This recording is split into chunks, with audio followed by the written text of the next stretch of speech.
Good afternoon. I'm Matt Cropp, the Associate Director of the Vermont Employee Ownership Center, and I'm pleased to be having in conversation today with Marjorie Kelly, who is the Executive Vice President of the Democracy Collaborative. Ms. Kelly is in town to keynote the Vermont Employee Ownership Conference tomorrow.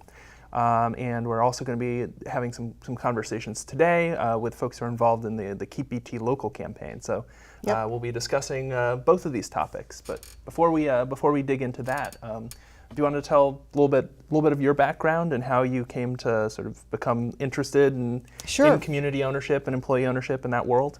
Yeah. Well, Matt, first of all, thanks for having me. It's fun to be here in Burlington. And yeah, I have been a writer and a consultant for many years in the area of, broadly call it corporate social responsibility or new economy, social investing. How do you make the economy serve ordinary people instead of take advantage of them? I mean, that's what my work has always been about. And I joined the Democracy Collaborative about 4 years ago because I saw that the work there was going to a new level. And we do both. We're kind of an R&D lab for what we call a democratic economy. What's the theory that, how do you begin to think about a different kind of economy? And then what are the models on the ground that work? We started the Evergreen Co-ops in Cleveland, which are networked together and supported by large anchor institutions. So that, I've come to appreciate how the time is now we can really move this work ahead. And community ownership, broad-based ownership is foundational to it all. So you came out, one bit of your past I find very interesting in your evolution is you came out of being the editor of Business Ethics magazine. Yeah, that's right. Yeah, I come at this originally as a journalist. I started Business Ethics magazine back in the 1980s, before the web was around. And, I come from a business family. My dad had his own business, my grandfather did, and I thought that good business leaders running good companies, that was the way we were going to get to a better economy. And I really believed that. And I came to see over 20 years of being the publisher and president of Business Ethics that even good business leaders were being pushed to, frankly, more rapacious behavior. I mean, I knew a lot of CEOs. I interviewed them and wrote about them, celebrated them, gave them awards. And over time, I saw a lot of these companies begin outsourcing, began doing huge layoffs, sending jobs overseas, demanding tax breaks in order just to stay in the community. And a lot of it, I saw it happened when companies passed from family ownership into publicly traded markets, where you basically had ownership by algorithm. However big your profits are, one quarter they have to be bigger the next quarter. And there's just a relentlessness to that model that I saw even the most brilliant, charismatic, caring leaders couldn't fight that model. Mm-hmm. So I crossed over and said, well, I don't think we can get there from here, at least not yet. So let's go look at new economy work and say, how would you build from the ground up companies that care about the community, care about the environment, and they also make a profit. They're real businesses. So that's the area that I'm working in now. So kind of a move from intention to structure. Yeah, I think so. I think that's right. From individuals, realizing that good individuals, they're important, they only take us so far. There are core institutional designs that we need to rethink. So two of those designs that we'll be talking about are employee ownership and this kind of more broader community ownership. Yeah. What in general terms, before we get into specifics, kind of what are your thoughts about kind of the strengths and weaknesses of the models and kind of where they fit in? Are they complementary? Yeah, that's a good question. We, at the Democracy Collaborative, we like to use the term democratic ownership. And that means ownership held broadly in the hands of ordinary people, or it means control by the community or by employees or so forth. So you're talking about, democracy is about the power of the vote, the power of the jury, it's in the hands of ordinary people. That's what democracy is. Right now, we have an economy that's in the hands of the elite. The more wealth you have, the more control you have. It's elite structure. So how would you make a more democratic structure? Well, employee ownership is a very well-tested model. It's been around for decades. It operates at very large companies, very ordinary companies, doing taking care of trees or building homes or any kind of manufacturing company. I mean, it's just regular companies owned by their employees. People don't appreciate how widespread and how successful this model is. But then community ownership is another form of democratic ownership. You can have ownership by the municipality. Like with Burlington Telecom, that's another form of democratic ownership because the control is in the hands of the community. Different models serve different purposes, and different models are ready to go to scale. But the first thing that we need to do is we need to make this stuff visible. We need to say, look, an economy that helps ordinary people is not a pie in the sky idea. It's here. These models are here. Let's understand them. Let's protect them. Let's grow them. So one of the big initiatives that you've been spearheading is this 50 by 50 campaign, so 50 million employee owners by the year 2050. Can you talk a little bit about how that came together and what the sense is of why that's a particular sort of leverage point and goal? Sure. Yes, I have been a fan of employee ownership for decades. I remember back in the days of Business Ethics Magazine, I gave an award to Chroma Technology here in Vermont for excellence in employee ownership. Every year we gave awards for excellence in employee ownership. It was always, to me, just a powerful model of the kind of economy we want. It's like the economy we want in seed form, and it's already here. So, and what I was struck by, and I think surprised by, was how the model has been stagnant for decades. It hasn't grown like you would think that it would. I mean, there's 7 million employee owners, 7,000 employee-owned companies, but it's been at that level for a long, long time. And so I thought, if I could really do, later in my career now, where I have some freedom and some networks that I've built, if I could do the thing that I really want to do, what would it be? I really want to help employee ownership scale up. So a group of us came together and said, let's look at how you would do that. And one of the things that we were using a particular consultant. One of the things he said is, you need an audacious goal. And we worked on that audacious goal, and it's 50 million worker owners by the year 2050. So that's about 5 times what we have now.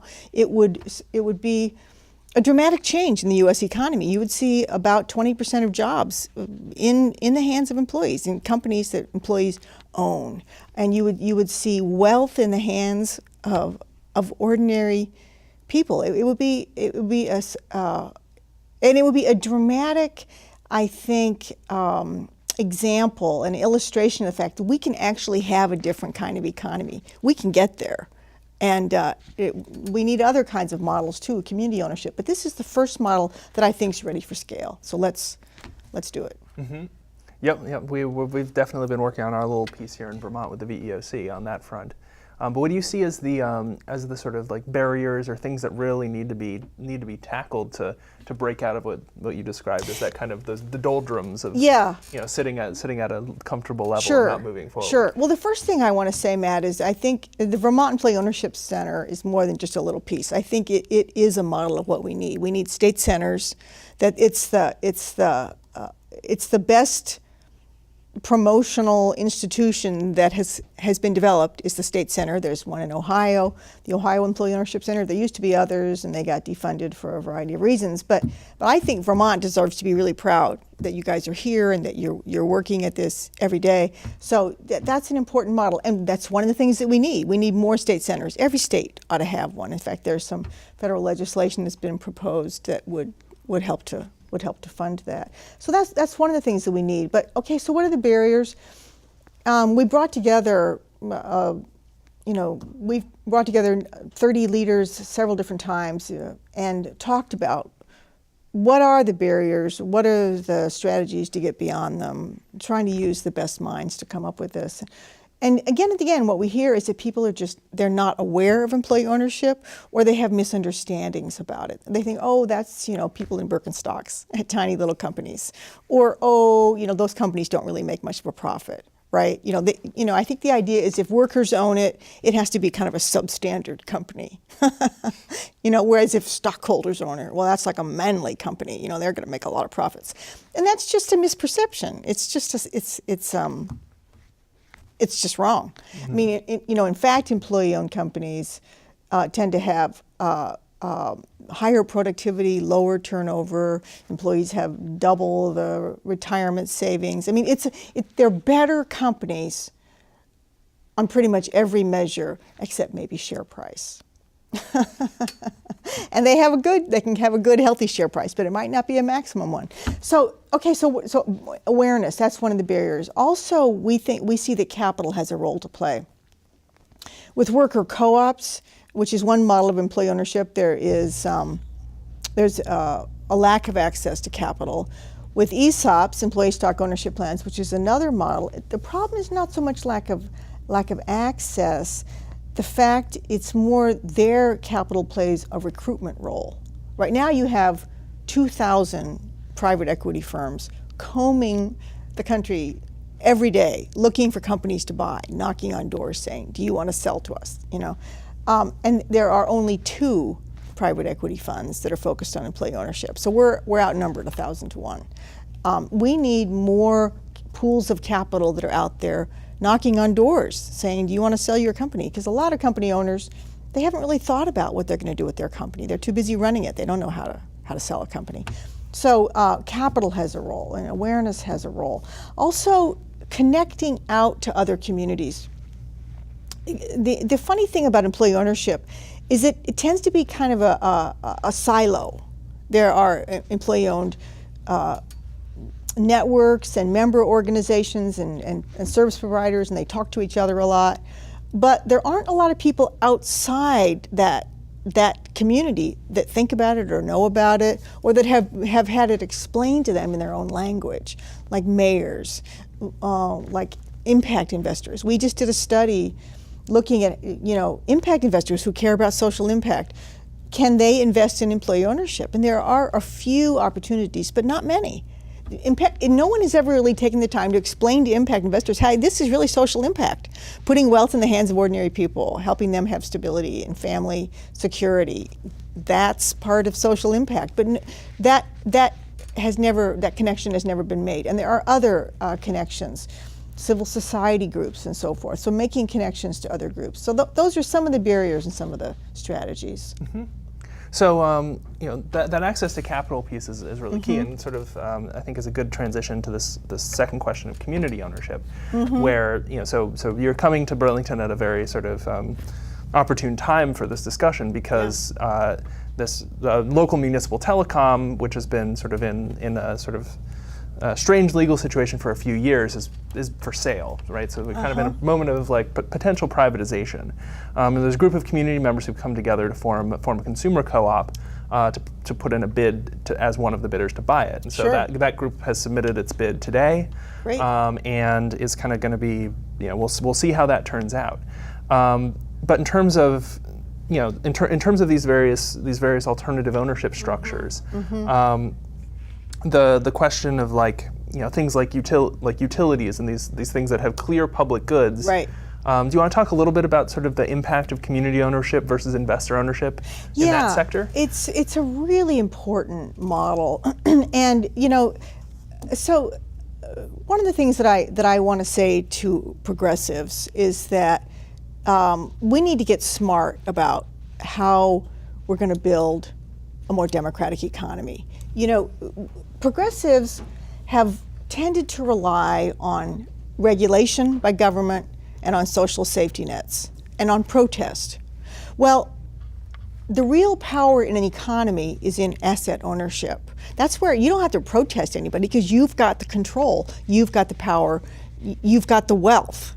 So if we can, that's the high ground. That's the high ground. And so if we can protect the high ground when we have it and expand it, we're going to be in a much stronger position to build the kind of economy that we want. Now, when you have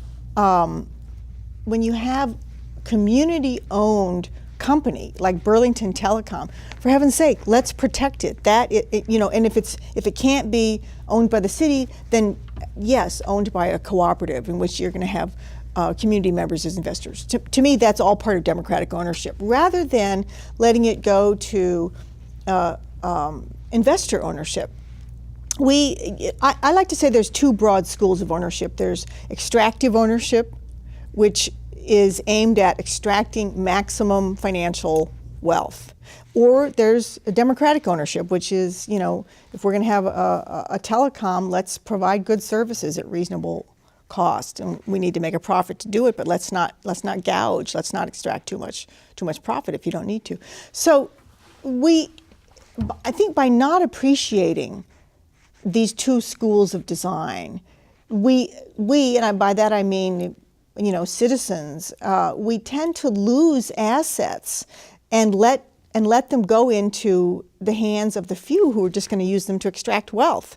Why does the 1%, own so much wealth in this company? Well, because we let them have all the assets. So protecting the assets that are community owned is a vital piece of reducing inequality and having a fair economy. So how do we do that? Well, it takes a little bit of financial know-how. I know there's been some problems at Burlington Telecom, and so now it's going to move into a new ownership structure. Yeah, let's get it for the people. Let's get it for citizens and for impact investors. So, to me, this is exactly the kind of work that we need to be doing. It's great to be out in the streets with protest signs and things like that, but putting together the capital to actually buy and hold an asset on behalf of the community, that's great work. So stepping back a little bit to kind of a more broader systemic perspective on both of these things, there's an old kind of debate within the co-op movement about it was hinges on pricing, right? Uh-huh. But it suggests kind of the different sorts of impacts these alternative ownership structures can have. So should co-ops sort of price things at the market level and then return the profits via the patronage refund? Or should they actually sort of put downward pressure on prices and force sort of all the extractive companies in the economy to follow suit? What do you see? Do you have thoughts on that specifically, but also what do you see as the impact of as we move towards 50 million employee owners, or as we have, more and more sort of community control of, say, this kind of this key infrastructure? What are the sort of impacts, and how can that play out? What is the result of us sort of putting the energy into making this stuff happen? Yeah. So these are great questions, and one of the challenges of democratic ownership is it's easy to have a misunderstanding and think it means we're all going to get together and decide all of these management questions. Well, no, in fact, we're not. We don't get together and decide which streets to be paved. That's not. A democracy doesn't mean that everybody weighs in on everything. You need good management. At the Democracy Collaborative, we're a nonprofit.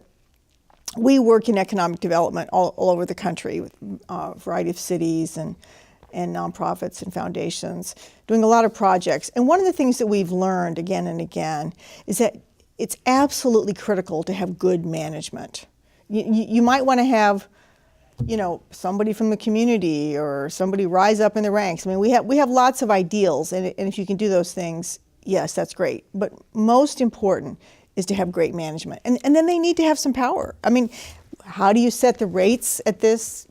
I don't know. I don't know the answer. If I were more informed, I might have an opinion, but I also might just say, hey, tell me who the really smart manager is, and I want to know what that person's opinion is. And I'm likely to say, go for it, because I trust you. So good management, that's the first thing. The other thing I would say is that one of the, I love this kind of question because I think one of the effects of having more democratic ownership is we're going to increase the level of financial literacy, which we need to. When you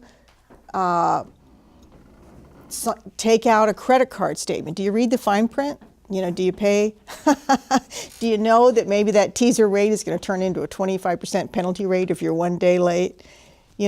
So understanding these kind of things is financial literacy, or knowing how to read income statements and financial statements. Those are Greek to most people, but they are the lingua franca of business. If you don't know how to read a financial statement, it's like not knowing how to read. You don't know what's going on inside a company. What's the difference between stocks and bonds and blah, blah, blah. So increasing financial literacy, that's going to be really critical. That is financial power. The high priests of finance have this language that there's a lot less there than meets the eye. You can actually understand it and begin to penetrate it. Why did financial powers run off with the housing market and caused the whole global housing market, global economy to collapse? Well, because they were doing things that people couldn't understand inside these complicated derivatives. So we need, if we had more literacy, these kinds of things wouldn't be happening. Okay, so but what's the real end of having more democratic ownership? Assets. John Barrows is the head of economic development in the city of Boston, and he came out of a community land trust, which is another form of community ownership. And so now he's in this position of power, and he is very much a community oriented mindset. One of the things he said to us is, he said, it takes a job to get out of poverty, but it takes assets to stay out of poverty. There's a statistic that something like more than 40% of Americans can't put together $400 if there's an emergency. Your car breaks down, you break your ankle, something happens, you need to come up with $400. 40% of Americans can't do it. Maybe you've got some income, but that income can start and stop. If you have assets, then you have more stability. You have more control over your destiny. You can put a child through college. You can weather a bout of unemployment. Having assets creates more economic security. And so there's less anxiety. It's really the foundation of a more stable community, and I think more well-being in families. Mm-hmm. Yeah, that brings up some interesting questions around wage scales and things like that, where people people going to get that $400 from a high-interest payday lender, so kind of creating those cycles of poverty as well. Well, and to your point, another example of democratic ownership is like a credit union, which is owned by its members, or a CDFI, which is a terrible name, but it means Community Development Financial Institution. They're like local loan funds and other forms of institutions that they're financial institutions. They make loans, they do investments, but their purpose is to serve the community. And there are 800 to 1,000 of those around the country. There's the Vermont Community Loan Fund, New Hampshire Community Loan Fund. Anybody local who has a few $1,000s they'd like to invest somewhere should consider putting it in some of these. You can get better interest rates than you can on a certificate of deposit at the bank, and they're very sophisticated at managing loan loss. So your money is very secure. So those are the kind of institutions that ideally, if people need a little bit of loan, they could maybe go to those kind of institutions and not go to the gouging kind of money lenders. So I think we're nearing the end of our time, but maybe one other question would be just for groups of folks who are interested in, or actively engaged in doing this kind of work of building a more democratic economy. What are, you mentioned potentially putting personal investments and things like CDFIs as one path.